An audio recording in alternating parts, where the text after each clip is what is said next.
Hello student, स्वागत है आप सबका संस्कार इंग्लिश वर्ड चैनल पर। तो चलिए, हमने आपसे जैसे कि बताया था कि ये आपके ऑब्जेक्टिव है और इसके बाद फुल सॉल्यूशन आपको मिलेगा। ये तो आप देख लीजिए फटाफट। 2020 और 21 का एग्जाम प्री बोर्ड वाला ये लिखा है प्री बोर्ड परीक्षा विषय हिंदी विशिष्ट है और कक्षा 10वीं। ठीक है, क्वेश्चन पेपर आप सब लोगों के पास है। इस तरीके से हमने आपको ऑब्जेक्टिव की जो वीडियो प्रोवाइड कराती थी, अब इसका डायरेक्टली सॉल्यूशन कराते हैं। चलिए, ये टोटल अपने यहाँ पर कितने क्वेश्चन हैं, टोटल नंबर है क्वेश्चन नंबर 28 तक। ठीक है, चलिए तो यहाँ पर देखिए फटाफट आपको लिख लेना है। ये हम आपको पहले भी ऑब्जेक्टिव करा चुके हैं, लेकिन इसका ये फुल सॉल्यूशन है। तो ये आपको देखिए इस तरीके से, तो ये हमारा क्वेश्चन नंबर फर्स्ट का सॉल्यूशन ये है। आप स्क्रीनशॉट लें फटाफट ये। ठीक है, क्वेश्चन नंबर सेकंड का ये है, जो कि आपको ये ऑब्जेक्टिव तो करा ही चुके हैं, लेकिन फिर भी इसमें फुल सॉल्यूशन है। तो ये आप लोगों ने ये देख लिया। नेक्स्ट आता है क्वेश्चन नंबर थर्ड, और क्वेश्चन नंबर थर्ड का ये देखिए, ये सत्य सत्य हैं आपके। ठीक है, और उसके बाद क्वेश्चन नंबर फोर्थ है। तो ये क्वेश्चन नंबर फोर्थ जो है, क्वेश्चन नंबर फोर्थ यहाँ पर ये हो गया अपना क्वेश्चन नंबर 4 की मैचिंग है। और आ जाते हैं क्वेश्चन नंबर 5। यहाँ तक कि हम आपको एक पहले वीडियो प्रोवाइड करा चुके हैं। ये है क्वेश्चन नंबर 5। नेक्स्ट आ जाते हैं क्वेश्चन नंबर 6।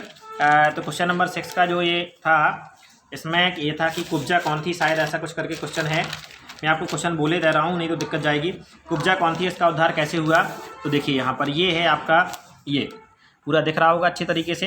अगर किसी बच्चे को ये समझ में नहीं आ रहा है तो वीडियो की थोड़ा सा क्वालिटी अपनी बढ़ा लेना यूट्यूब पर। चलिए, तो यहाँ देखो ये आपका क्वेश्चन नंबर 6 है। क्वेश्चन नंबर 6 का ये आंसर पूरा। क्वेश्चन नंबर 7 जो है, इसमें कह रहा है कि कृष्ण के कुंडलों की आकृति कैसी थी। तो कृष्ण के कुंडलों की आकृति मकर की भांति थी। क्वेश्चन नंबर 7 के बाद आता है क्वेश्चन नंबर 8। क्वेश्चन नंबर 8 आपका ये कह रहा है, यहाँ पर देखिए क्वेश्चन नंबर 8 कह रहा है, हिमालय की झीलों में कवि नागार्जुन ने किसे तैरते देखा है। तो हिमालय की झीलों में कवि नागार्जुन ने हंसों को तैरते हुए देखा है। क्वेश्चन नंबर 9, तो 9 का जो अथवा वाला है, उसमें आसमान में किस रंग के बादल हो रहे हैं। तो यहाँ देखो इसका आंसर है, आसमान में काले, पीले, सुरमई और मटमैले बादल क्या है, उड़ रहे हैं। क्वेश्चन ये अथवा वाला है। क्वेश्चन नंबर 10 का भी अथवा है। क्वेश्चन नंबर 10वें का अथवा जो क्वेश्चन है, तितलियों के रंग से कवि का क्या आशय है। तो यहाँ देखें, कवि ने तितलियों के रंग का, चलिए आपको दिखाई नहीं दे रहा है, चलिए अब दिखाई देगा, लीजिए। तो कवि ने तितलियों के रंग का अभिप्राय सामाजिक बंधनों से लगाया है, क्योंकि माया मोह ही व्यक्ति के मार्ग की क्या है, बाधाएं हैं। ठीक है, चलिए 10 नंबर के बाद 11 नंबर है।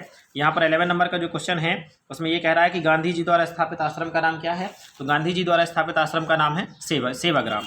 नेक्स्ट है 12 नंबर का क्वेश्चन। 12 नंबर का क्वेश्चन है, भारतीय साहित्य का एक बड़ा भाग किस चरित्र से अनुप्राणित है। तो ये क्वेश्चन नंबर 12 का आपको यहाँ पर आंसर आपको बता रहे हैं ये। ठीक है, तो इसका आंसर है, भारतीय साहित्य का एक बड़ा भाग कृष्ण के चरित्र से अनुप्राणित है। ठीक है, चलिए क्वेश्चन नंबर 13।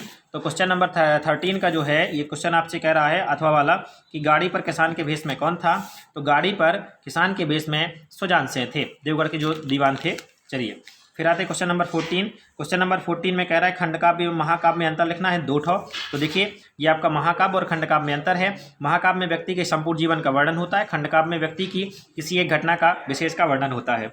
महाकाव्य का आकार बड़ा होता है और खंडकाव्य का आकार क्या होता है, सीमित होता है, अर्थात छोटा होता है। तो क्वेश्चन नंबर 14 हमारा कंप्लीट, स्क्रीनशॉट आप फटाफट लीजिए। नेक्स्ट है क्वेश्चन नंबर 15।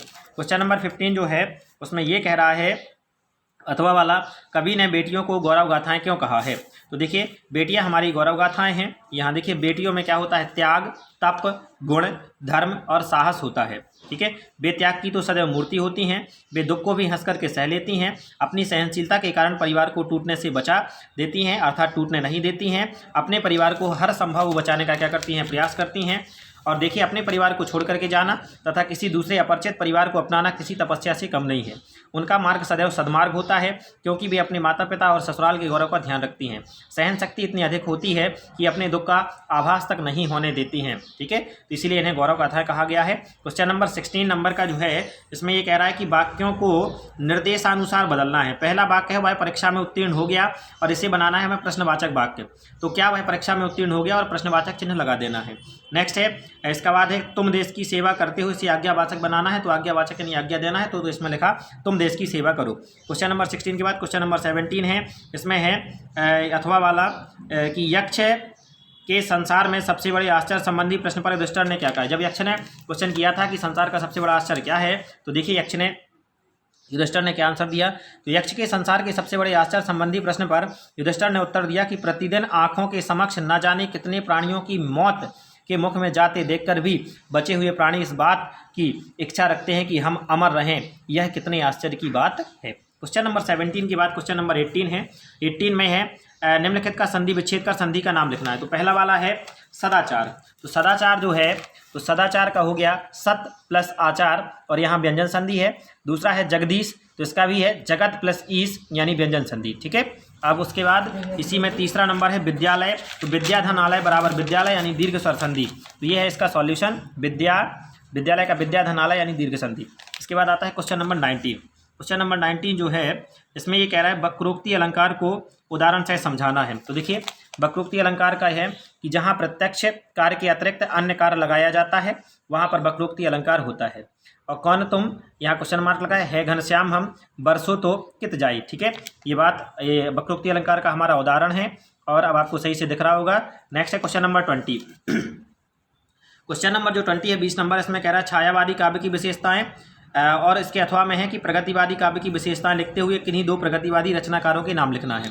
तो यहाँ पर देखिए हमने प्रगतिवादी काव्य की ये विशेषताएं लिख दी हैं और आप लोग फटाफट इसका स्क्रीनशॉट लें और दो प्रगतिवादी रचनाओं के नाम, जैसे कि त्रिलोचन जी हैं, इन्होंने लिखी थी धरती और नागार्जुन ने लिखी थी युगधारा, ये आपको अब दिखाई दे रहा होगा। चलिए ठीक है, तो क्वेश्चन नंबर 20 कंप्लीट होता है। क्वेश्चन उसके बाद आता है क्वेश्चन नंबर 21। तो क्वेश्चन नंबर 21 हमारा कह रहा है कि जीवनी और आत्मकथा में अंतर लिखिए कोई चार। तो ये देखो जीवनी और आत्मकथा में हमने अंतर लिखा है, एक साइड आत्मकथा और एक साइड जीवनी। इस तरीके से फटाफट आप इसका स्क्रीनशॉट लें। चलिए ये हो गया। फिर उसके बाद नेक्स्ट अपना ये 4 के 4 हो गए हैं और आप लोगों को दिखाई दे रहा है कि नहीं दिखाई दे रहा है। फिर आता है क्वेश्चन नंबर 22।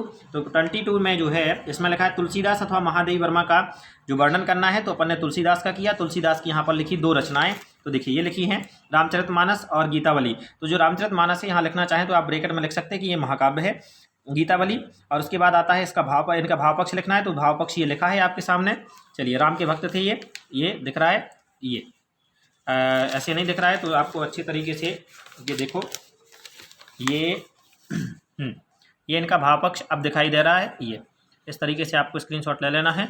नेक्स्ट है भावपक्ष के बाद अभी थोड़ा सा और बचा है और कलापक्ष आ जाएगा अपना। तो ये है भावपक्ष, ये कंप्लीट हुआ। नेक्स्ट है अपना ये कलापक्ष। तो कलापक्ष अपना ये हो गया। और फिर उसके बाद है साहित्य में स्थान और साहित्य में स्थान ये हमारा ये जो क्वेश्चन है अब कंप्लीट हुआ। 22 नंबर का स्क्रीनशॉट लीजिए फटाफट। नेक्स्ट है 23 नंबर का। तो 23 नंबर पे जो है इसमें हमें लिखना है रामवृक्ष बैनीपुरी जी का। किसका लिखना है? रामवृक्ष बैनीपुरी जी का। तो यहाँ पर दो रचनाएं, माटी की मूर्तें और पतितों के देश में। ये भाषा शैली इकट्ठा लिखा हुआ है।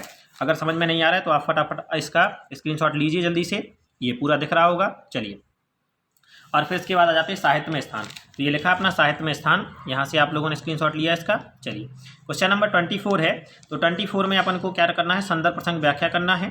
तो यहाँ जो 24 में है ये वाला है बैरफुट ही सो भयो सब भारत को नाश, ठीक है।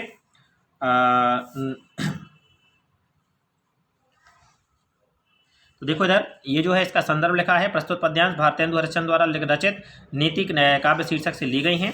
और प्रसंग इसका लिखा है अपन ने ये लिखा। और उसके बाद प्रसंग के बाद आपको दिख गया ना प्रसंग। चलिए देखिए, और नहीं दिख रहा है तो और अच्छे तरीके से हमारे यहाँ आपके पास ये दिखाई दे रहे हैं। ये थोड़ा सा दिक्कत कर रहा है फोल्ड करने में। हाँ, ये है संदर्भ, प्रसंग और ये आपकी व्याख्या। क्लियर हुआ? चलिए तो इसके बाद देखो ये इतना हो गया और इसका स्क्रीनशॉट ले लिया आपने। हाँ, अभी इसमें एक चीज़ रह गई है कि विशेष, क्योंकि विशेष मतलब क्वेश्चन में कहता नहीं है और हमें लिखना पड़ता है। तो देखिए विशेष में एक विशेष तो हो जाता है हमारा क्या कि जो प्रसंग होता है वो लिख देना, और दूसरा होता है इसमें कि शुद्ध साहित्यिक खड़ी बोली का प्रयोग किया गया है। क्लियर? चलो फिर आ जाता है नेक्स्ट है 25 नंबर का। तो इसमें ये पद्यांश के बाद ये गद्यांश दिया गया है, ये गद्यांश है। और इसमें अपन को क्या करना है? इसका भी लिखना है। तो देखो यहाँ पर अपन ने गेहूं और गुलाब वाले पाठ का यानी अथवा नंबर का किया है। तो ये है अपना ये पद्यांश का गद्यांश का जो प्रशांत संदर्भ है, ये आपका संदर्भ है। आप फटाफट स्क्रीनशॉट लें इसका और लिखें। और संदर्भ के बाद नीचे क्या है? प्रसंग है। और अभी आपको प्रसंग जो है थोड़ा सा कम मिल रहा है और जो पूरा है वो ये मिलेगा, ये व्याख्या, ठीक है। और ये आपका क्या है? ये व्याख्या है आपकी यहाँ से यहाँ तक।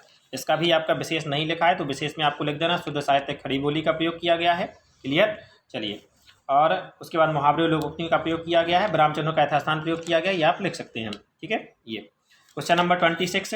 तो जो 26 नंबर पे है इसमें है ये जो गद्यांश है, तो गद्यांश के फटाफट आप आंसर पर देख लीजिए। अपठित गद्यांश है, तो इसका पहले का आंसर है आपको दिख रहा है स्वस्थ शरीर अनमोल देन, और यह शरीर अनमोल देन है, शुद्ध और शुद्ध का शुद्ध, असली का नकली, ये विलोम शब्द है, नहीं दिख रहा है। चलिए, तो ये दिखेगा आपको, ये पूरा का पूरा क्वेश्चन नंबर 26 है, इसका स्क्रीनशॉट लिया। फिर नेक्स्ट है क्वेश्चन नंबर 26 के बाद 27, तो इसमें आवेदन पत्र लिखना, लेकिन यहाँ पर क्या है, पहले नंबर 28 नंबर का लिखा है विज्ञान के चमत्कार। ठीक है, विज्ञान के चमत्कार का निबंध है, ये तो आप लोगों को कहीं ना कहीं हर जगह मिल ही जाता है। ठीक है, सब बच्चों से बनता है, तो इसकी आवश्यकता नहीं है, लेकिन फिर भी आप स्क्रीनशॉट इसका ले सकते हैं आसानी से। ये पूरा निबंध है ये। ठीक है, चलिए फिर अभी और है,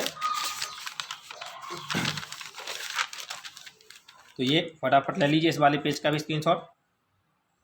ये चलिए, फिर इसी के अथवा में है रूपरेखा लिखनी है, और ये रूपरेखा ही जल संरक्षण के ऊपर लिखी है, तो यहाँ पर आपको लिख देना कि जल संरक्षण और रूपरेखा तो सबसे बनती है, ये 3 नंबर की आती है एग्जाम में, अभी पैटर्न चेंज हुआ जब से, और ये इसकी रूपरेखा हो गई है।